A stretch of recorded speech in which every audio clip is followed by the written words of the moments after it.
À la COP28, qui se tient du 30 novembre au 12 décembre à Dubaï, le président sud-africain Cyril Ramaphosa a souligné la nécessité d'augmenter le financement climatique alloué aux pays en développement en vue de leur permettre de respecter leur engagement climatique. Selon le chef de l'État sud-africain, il n'est pas question d'imputer les responsabilités du financement de l'action climatique aux économies en développement qui ont le moins contribué au stock mondial de carbone. Le dirigeant souhaite une réforme des banques multilatérales de développement afin qu'elles puissent fournir une part significative et accrue des nouveaux investissements liés à l'atténuation et l'adaptation au changement climatique.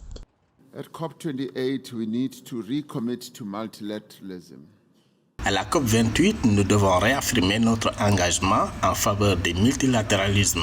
Nous espérons que le bilan mondial témoignera d'un engagement ferme en faveur d'un véritable partenariat entre le Nord et le Sud qui produira des résultats concrets.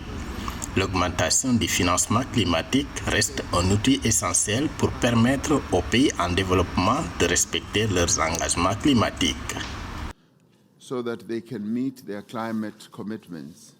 Selon l'Organisation de coopération et de développement économique, l'Afrique émet seulement 4% du gaz à effet de serre, mais est soumise à plus de chocs que les autres continents car étant le plus exposé aux effets du changement et de la variabilité climatique. D'après la même source, les besoins de l'Afrique subsaharienne en matière de financement de la lutte contre le changement climatique sont estimés à 1,8 milliard de dollars pour la période 2020-2023.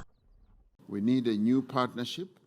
Nous avons besoin de nouveaux partenariats pour réformer en profondeur les banques multilatérales de développement afin qu'elles puissent fournir une part significative et accrue de nouveaux investissements dans une croissance résiliente au changement climatique et à faibles émissions.